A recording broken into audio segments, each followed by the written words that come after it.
오늘 말씀의 제목이 아주 직접적이죠. 함께 좀 나눠보시죠. 바로 그냥 본문으로 한번 들어가 봅시다. 두 가지 질문 던져볼게요. 첫째, 결혼해야 되는 거예요? 두 번째, 이혼해도 되는 거예요? 자, 이거 한번 우리 같이 한번 오늘 본문을 근거로 한번 나눠보시죠. 첫 번째, 결혼입니다. 바울의 입장부터 말씀을 드릴게요. 우리가 방금 읽었지만 바울의 개인의 입장에서는요, 결혼하는 것보다는 혼자 사는 게 더 나아. 이거였습니다. 너무너무 분명해요. 한번 보시겠어요? 8절입니다.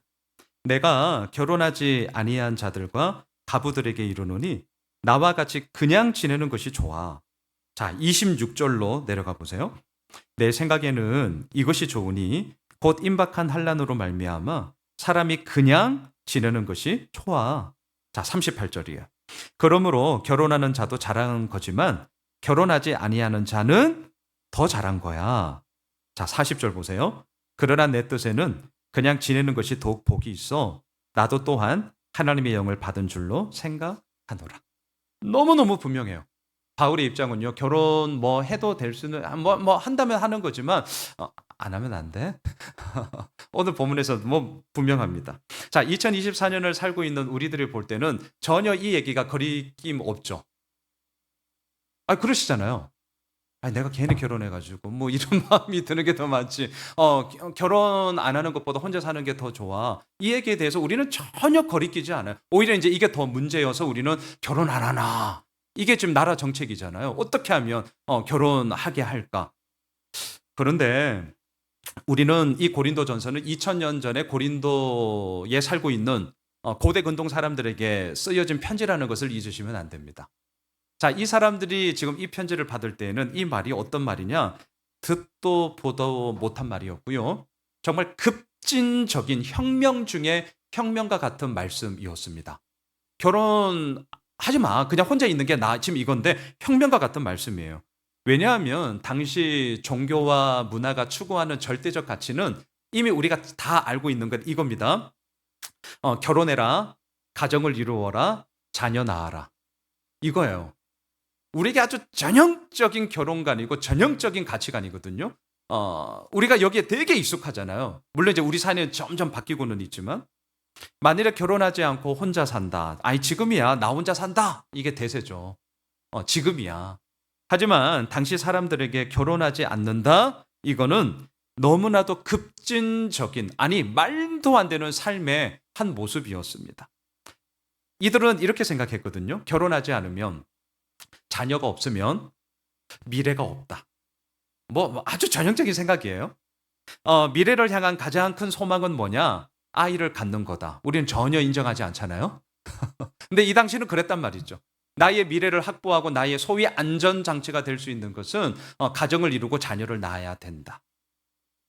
그렇다 보니까 당시 문화에서 결혼하지 않고 혼자 사는 것은요, 자기를 완전히 실현하지 못한 삶, 좀 더 리얼하게 말할게요. 덜 떨어진 삶, 그리고 부족한 삶, 뭔가 무능해서 다 하지 못하는 어리석은 삶, 이렇게 봤단 말이죠.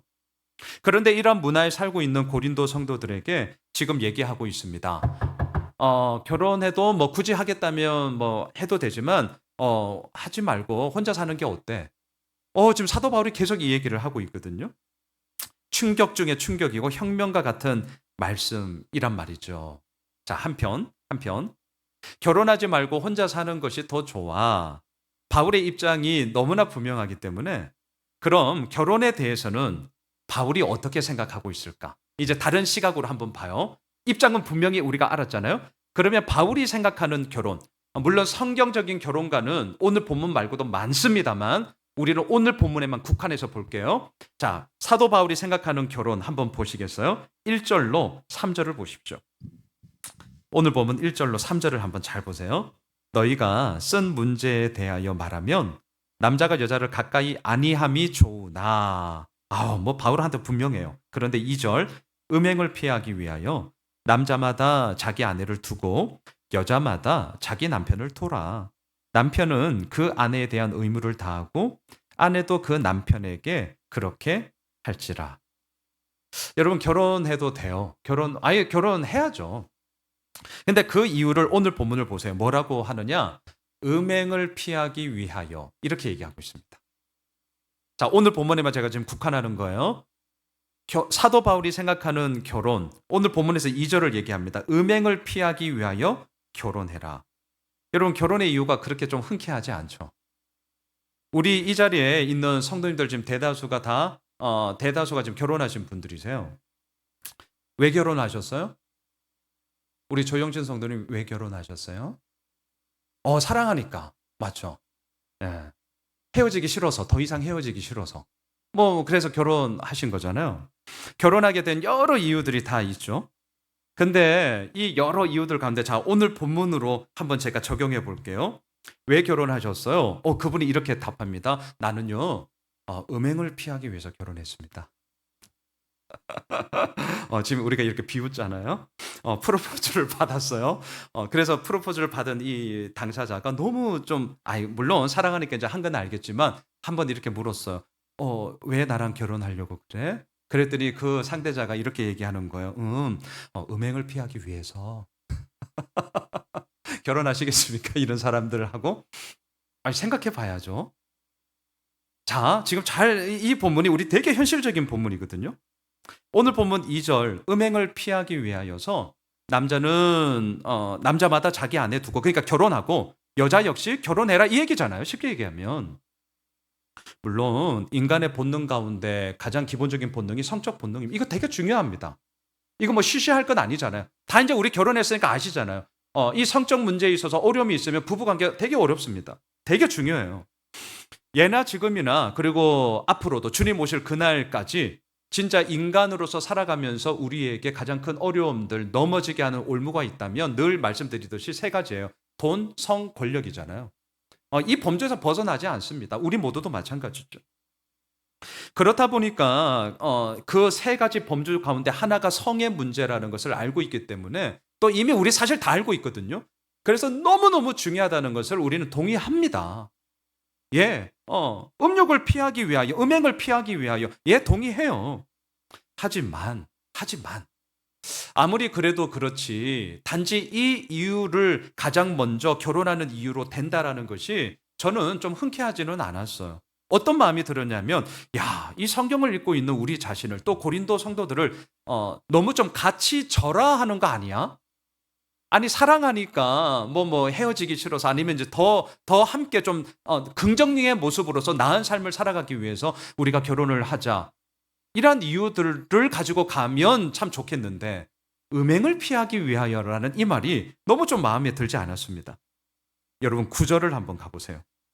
9절 이렇게 또 얘기하거든요. 우리 같이 한번 읽으시죠. 시작. 만일 절제할 수 없거든 결혼하라. 정욕이 불같이 타는 것보다 결혼하는 것이 나으니. 어째 자꾸 이 얘기하죠? 정욕이 있죠. 인간의 본능인데요. 인간의 본능이에요. 이쁜 분 보면 이렇게 눈이 돌아가요. 이렇게. 네. 자, 이건 인간의 본능입니다. 오케이, 동의합니다. 그런데 이 정욕이 절제될 수 없거든. 그래서 결혼해라. 지금 이 얘기인데요. 물론 우리의 정욕은 부부 관계를 통해서 건강하고 아름답고 또 질서를 유지하는 방식에서 우리가 나아가야 함이 분명합니다. 이건 분명한 거죠. 당연한 얘기죠.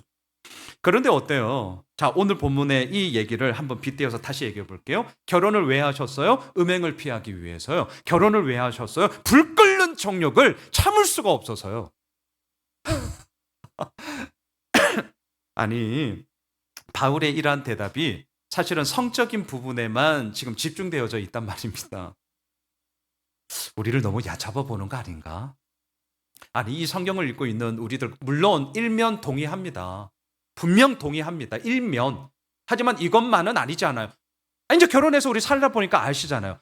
이 부분이 큰 부분은 맞지만 이것만은 아니에요.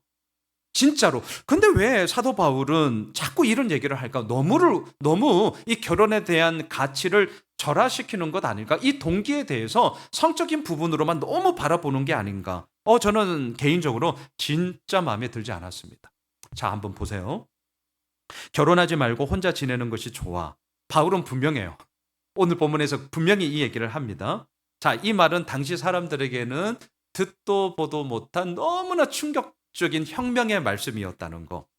그리고 또 하나, 음행을 피하기 위해서 결혼해라. 아, 굳이 결혼하려고 그래? 그러면 정욕을 절제하지 못하거든. 그럴 바에는 차라리 결혼해라. 자, 이제 이런 얘기를 하죠. 동의는 하나, 일면 동의는 하나, 아, 우리의 가치를 너무나 평가절하한다. 지금 계속 제가 이 얘기를 하고 있잖아요. 그래서 이런 질문을 한번 던지게 됩니다. 바울이 어쩌자고 결혼에 대해서 이렇게까지 얘기를 할까? 자, 이제 좀 한꺼풀 더 들어가 봅시다. 바울은 어쩌자고 결혼에 대해서 이렇게까지 얘기를 하는 것일까? 이유가 있어요. 35절을 보십시오. 자, 오늘 본문 35절을 보세요. 우리 같이 한번 천천히 읽어보도록 합시다. 자, 시작. 내가 이것을 말함은 너희의 유익을 위함이요 너희에게 올무를 놓으려 함이 아니니 오직 너희로 하여금 이치에 합당하게 하여 흐트러짐 없이 주를 섬기게 하려 함이라. 예, 요거 때문이었어요. 사도 바울이 볼 때에 되도록이면 결혼하지 말고 그냥 혼자 지내는 게 더 나아 라고 얘기했던 이유는요, 흐트러짐이 없이 주를 섬기게 하기 위해서다. 자, 이제 이 이유인데요. 여러분, 결혼을 했느냐 안 했느냐, 결혼의 유무를 사도 바울은 어떻게 보았냐면 오늘 본문처럼 주님을 흐트러짐 없이 섬기느냐 그렇지 않느냐에게 있어서, 이 부분에 있어서 결혼의 유무가 엄청나게 영향을 사실은 주더라, 이렇게 보았습니다. 여러분도 어떻게 생각하세요? 우리 결혼했잖아요. 자, 결혼한 사람으로서 정말 주님을 위해서 내가 이렇게 섬겨야지라고 이제 마음을 딱 먹었는데 어떠세요? 내가 결혼한 것이 그 마음을 이루어 가는데 도움이 되시나요? 아니면 좀 마이너스가 많으신가요? 어떠세요? 결혼한 게. 참 대답하기가 참 묘한 질문이에요. 묘한 질문이죠. 바울이 이렇게 얘기를 해요. 32절로 가보세요. 자, 오늘 본문 32절 한번 보세요. 너희가 염려 없기를 원하노라. 자, 이 말은 무슨 말입니까? 내 말에 대해서 너무 큰 염려는 안 했으면 좋겠어. 너무 오해하지는 마. 이런 얘기예요. 그러면서 뭘 얘기하냐?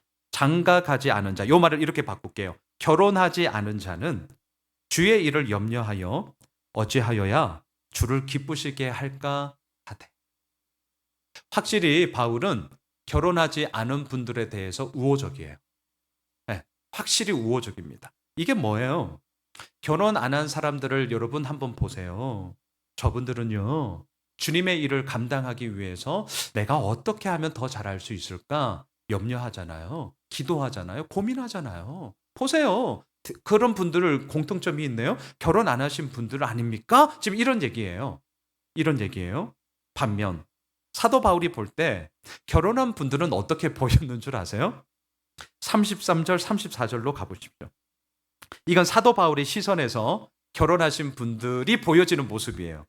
우리 천천히, 우리 이거 같이 한번 읽으시죠. 자, 시작. 장가간 자는 세상 일을 염려하여 어찌하여야 아내를 기쁘게 할까 하여 마음이 갈라지며 시집가지 않은 자와 처녀는 주의 일을 염려하여 몸과 영을 다 거룩하게 하려 하되 시집간 자는 세상 일을 염려하여 어찌하여야 남편을 기쁘게 할까 하느니라. 결혼한 여러분들이요, 이 구절에 동의가 되십니까? 안 되십니까? 빨리 대답하세요. 1부 때는 대답하시더라고, 크게. 동의되세요? 안 되세요? 동의돼요. 동의돼요. 분명합니다. 동의돼요. 저는 목사거든요. 하지만 목사만은 아니에요. 저는 남편이자 새 아들을 키우는 아빠이기도 합니다. 저는 목사로서 교회 일 무지하게 염려하죠.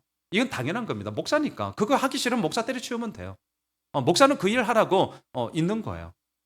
저는요, 지금 고민하는 게 뭐냐, 우리 교회가 어떻게 하면 더 잘할 수 있을까? 이건 당연한 거고, 저는 상황과 환경에 현실 안주하고픈 마음이 정말 없습니다. 진짜 더 나은 모습으로 변화되고 싶고, 진짜 사실 엄청 바뀌고 싶어요. 막 터질 것 같아요, 사실 제 마음에. 그래서 때로는 막 좀 조급함이 들 때도 있어요. 지금 이렇게 결정하는 많은 고민들이 그런 바탕에 지금 사실은 제가 지금 이렇게 결정을 해가면서 또 상의하면서 가려고 하고, 오늘 오후에도 비전 수련회 때 제 고민 좀 나누려고 해요, 사실은. 저 진짜 변화를 이루고 싶거든요. 저는 이대로 줬사오니, 제가 이런 말 진짜 싫어합니다. 여기가 줬사오니 니나 하세요. 저는 그렇게 안 하랍니다. 예. 더 나은 모습으로서 변화의 물꼬를 정말 여는 역할을 제가 좀 하고 싶어요. 어떻게 하면 할 수 있을까? 진짜 고민 많이 하고 기도 많이 하고 또 주변에 뭐 이런 동역자들에 대한 얘기도 보고 저도 그렇게 합니다. 자, 목사로서 이러한 주의 일에 대한 부분들을 염려하는 건 당연한 거죠. 그 일 하라고 여러분들이 또 저를 서포트해 주시는 거니까 그건 당연한 거고. 근데 그 일만 있냐? 아니요. 오늘 말씀처럼 저는요, 남편이자 아빠로서도 염려하는 세상 일이 많아요. 어떻게 하면 아내를 기쁘게 할까? 아유, 나 때문에. 아유, 사모라는 타이틀 때문에. 뭐 참 많이 힘들고. 아내가 이런 얘기 해요. 여보, 나는 인간 양수능은 너무 좋아. 하지만 목사 양수능은 싫어. 예. 하여튼 미안함이 많습니다.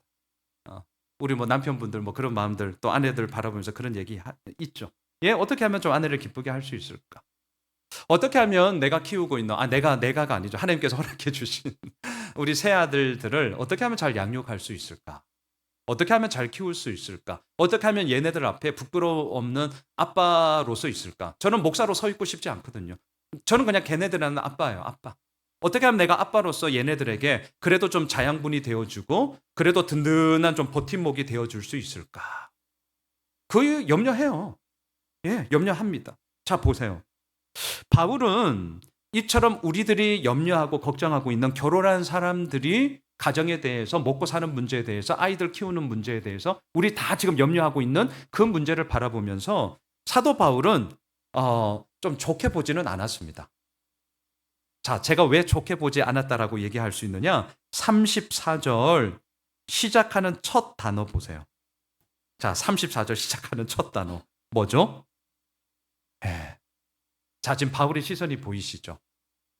결혼한 사람들의 이러한 염려, 우리에게는 당연한 거예요. 결혼하면 이런 염려 해야죠. 당연히 해야 됩니다.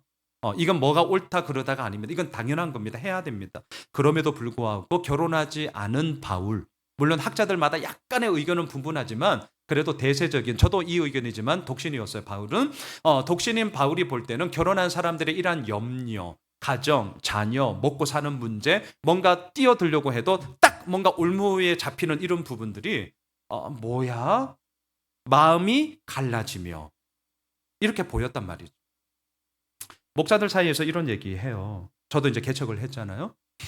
개척을 하려면 하루라도 빨리 해라. 왜 빨리 하라고 할까요? 여러분 생각해, 뭐 목사가 아니니까 생각 안 해보셨죠? 뭐 개척할 일은 없으시잖아요. 네, 여러분들. 모르죠. 여러분들 사업하면서 이것도 개척 아니에요? 네. 왜 하루라도 더 빨리 하라고 하나? 뭐 여러 이유 중에 하나가 뭐냐면, 큰 이유 중에 하나가 가정 때문에 그렇습니다. 자녀들 때문에 그래. 나이를 먹고 키우면 여러분들 다 지금 그 고민하시잖아요. 돈 많이 들어요. 예, 물론 뭐 형편에 따라서 다 다르지만 여하튼 열심히 그래서 보시잖아요. 아이들이 크면 클수록 많이 들어요. 개척을 해서 나이 먹고 많이 어려워집니다. 그러니까 저도 이 고민 되게 많이 했거든요. 저는 이제 큰애가 6학년 말, 그러니까 중학교 들어가기 전에 개척을 했죠. 우리 큰애 입장에서는 저는 좀 늦게 한 거예요, 사실은. 우리 막둥이는 초등학교 들어갈 때 그때는 괜찮아요. 근데 하루라도 더 빨리, 왜? 어차피 고생하거든요. 어차피 고생할 거면 하루라도 더 빨리 해서 그것을 소위 말해서 벗어날 수 있는 그 시간을 다지기에는 시간이 걸리잖아요. 저희 교회도 시간이 걸렸단 말이죠.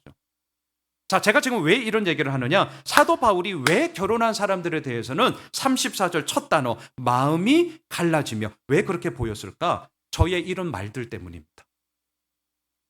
지금 바울도 사역자예요, 사역자. 그러니까 사역자들끼리 모이면 이런 얘기 해요. 왜 안 합니까? 당연히 하죠. 근데 이런 부분들에 있어서 결혼하지 않은 바울이 딱 볼 때는 뭐지? 아니, 하나님 나라와 복음과 교회를 위해서는 그거 헌신하면서 나가는 거 아니야? 바울의 성정 아시죠? 그러니까 이렇게 고민하고 있는 이들은 어정쩡한 거예요. 마음이 갈라졌구만. 이렇게 보이는 게 되는 거죠. 여러분, 제가 오늘 설교를 시작하면서 질문 2개를 던졌어요. 결혼해야 됩니까? 이혼해야 됩니까? 자, 결혼해야 됩니까? 라고 제가 질문을 했는데 이 질문에는 사실 저의 가지고 있는 전제가 반영되어져 있습니다. 무슨 전제냐면 제가 질문할게요. 결혼을 해야 된다는 거예요? 안 해야 된다는 거예요? 이 질문의 전제는 결혼을 해야 한다는 질문이죠. 전제죠. 그러니까 결혼을 해야 한다는 전제를 내가 갖고 있기 때문에 결혼해야 되는 거예요? 이렇게 반문을 할 수 있다는 거잖아요. 그런데 오늘 본문을 보면 사도 바울의 입장에서는 이 질문이 바뀌어져야 합니다. 사도 바울은 결혼 웬만하면 하지 마. 진짜 이 입장 맞거든요. 그렇기 때문에 어떻게 우리는 질문해야 되느냐. 사도 바울이요.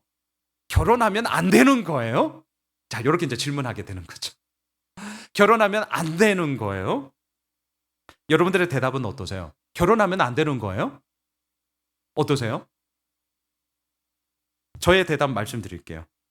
결혼하느냐 마느냐 중요하죠. 저는 이렇게 정리해 한번 들어봐 주세요. 하지만 더 중요한 것은 하나님을 온전히 섬기느냐 아니냐. 맞다. 나는 결혼하지 않았다면 정말 사도 바울의 말처럼 정욕이 불같이 타올라서 하나님을 섬기는 데 있어서 많은 어려움이 있었을 것이다. 나에게 결혼은 참으로 복된 하나님의 인도하십니다. 흐트러짐 없이, 아니 흐트러짐이 있다 하더라도 다시금 제자리로 돌아와 주를 섬길 수 있게 하는 힘이 바로 결혼에 있기 때문이다. 바울은 결혼하지 않고 혼자 지내는 것이 더 좋다라고 오늘 7장에서 계속 얘기하고 있지만 나는 아니다. 결혼해라. 자식 낳아봐라. 그리고 키워봐라. 그러면 하나님 아버지의 마음이 뭔지 알게 될 것이다. 자, 두 번째. 이혼해도 되는 거예요? 어떠세요? 이혼해도 됩니까? 자, 제가 이렇게 질문하는 것에도 이미 전제가 지금 깔려져 있어요. 전제가 깔려져 있어요. 뭐예요, 그 전제가? 이혼해도 된다는 거예요? 안 된다는 거예요? 안 된다라는 전제가 지금 깔려있기 때문에 질문하는 거예요. 이혼해도 되는 거예요? 이렇게 되는 거죠. 근데 성경은요, 제가 분명히 오늘 말씀드릴게요. 이혼에 대해서 절대 불가, 이렇게 말하지 않아요.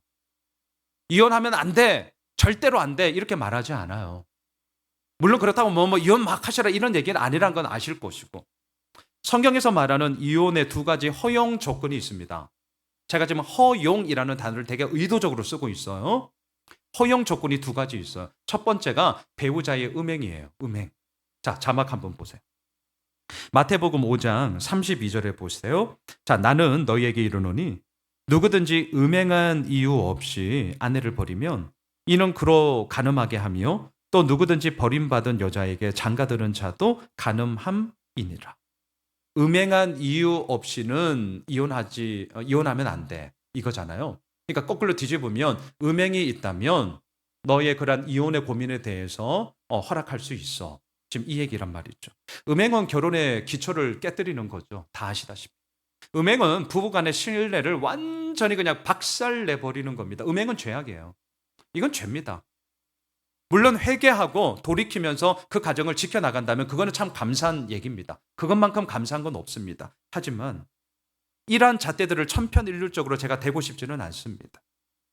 배우자의 음행에 대해서는 분명히 이혼을 허용하는 조건으로서 분명히 말씀하고 있어요. 자, 또 하나가 있거든요. 배우자의 고의적인 갈라짐입니다. 오늘 본문 15절 보세요. 오늘 본문 15절 우리 같이 한번 읽으시죠. 혹 믿지 아니하는 자가 갈리거든 갈리게 하라. 형제나 자매나 이런 일에 구애될 것이 없느니라.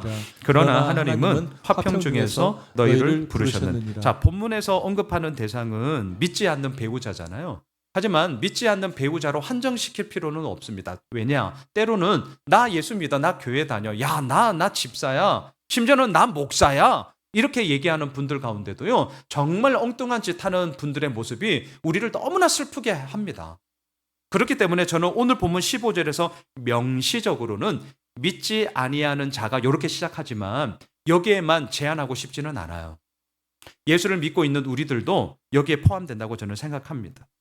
자, 갈리거든 갈리게 하라. 이게 뭔 말이죠?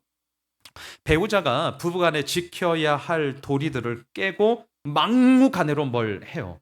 가장 보편적인 예, 심각한 예, 가정폭력 어떨까요? 가정폭력. 보편적으로는 형제가 자매에게 하지만 또 자매가 형제에게도 할 수 있는 거잖아요. 이게 너무나 상습적이고 고질적으로 뭔가 변화해 이런 얘기를 하지만 그럼에도 정말 나는 이제는 안 돼. 라는 이러한 고의적인 갈라짐의 형태로서 한 부분이 계속해서 나타난다면 오늘 성경은 얘기합니다. 이혼할 수 있다. 허용의 하나의 조건이에요. 허용의 하나의 조건. 근데 여러분, 물론 제가 뭐 이혼 장려 이런 마음은 아니라는 건 다 아시겠죠? 그런 건 아닙니다. 우리가 여기서 좀 놓치지 말아야 할 게 있습니다. 저는 무슨 생각을 했느냐? 누가 헤어지고 싶겠어요? 아니, 그렇지 않습니까? 누가 이혼하고 싶겠냐고요. 우리가 이혼의 문제에 대해서 취해야 될 가장 기본적인 태도, 저는 이렇다 저렇다 평가와 판단이 먼저 되면 절대 안 됩니다. 이런 실수 정말 우리가 앞으로도 우리 하지 맙시다.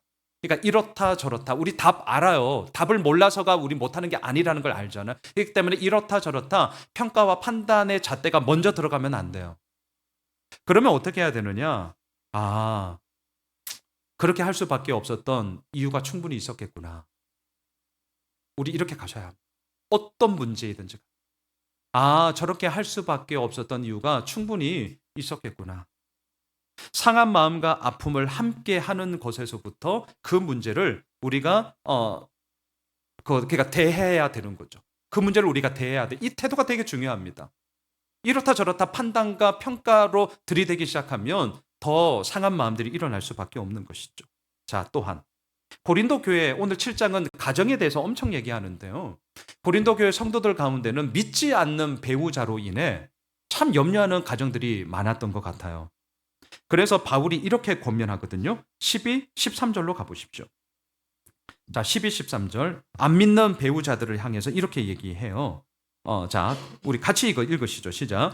그 나머지 사람들에게 내가 말하노니 이는 주의 명령이 아니라 만일 어떤 형제에게 믿지 아니하는 아내가 있어 남편과 함께 살기를 좋아하거든 그를 버리지 말며 어떤 여자에게 믿지 아니하는 남편이 있어 아내와 함께 살기를 좋아하거든 그 남편을 버리지 말라. 당연합니다.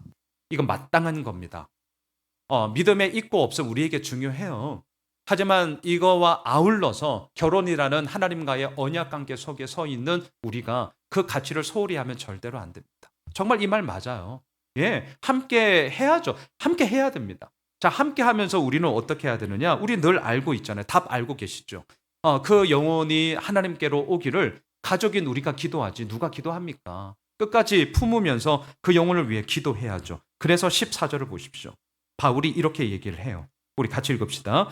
믿지 아니하는 남편이 아내로 말미암아 거룩하게 되고 믿지 아니하는 아내가 남편으로 말미암아 거룩하게 되나니 그렇지 아니하면 너희 자녀도 깨끗하지 못하니라. 그러나 이제 거룩하니라. 그렇습니다. 바로 이걸 위해서 우리가 지금도 나아가고 있고요. 우리 교회 믿지 아니하는 남편, 아내, 가족들 놓고 우리 수요 예배 때마다 아예 그냥 고정적인 기도 진짜 이 마음 품고 기도합니다. 하나님, 믿고 있는 우리를 통하여서 믿지 않는 남편, 믿지 않는 아내가 우리로 말미암아 거룩하게 되어짐. 이거야말로 하나님의 영광을 맛보게 되는 지난주 우리 나누었던 말씀, 몸으로 하나님께 영광을 돌려라.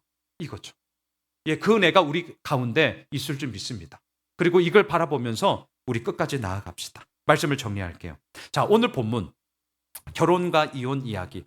아주 사실적이고 기준적인 말씀을 제가 오늘 좀 쭉 나열해 드렸어요. 이 기준점은 우리 알고 계신 분도 있고 행여라도 모르셨다면 오늘 설교가 하나의 기준점으로 우리 가운데 세워졌으면 좋겠습니다. 그런데 저는 사실 오늘 본문을 준비하면서 진짜 고민했던 것은 제가 이 부분이 아니었어요.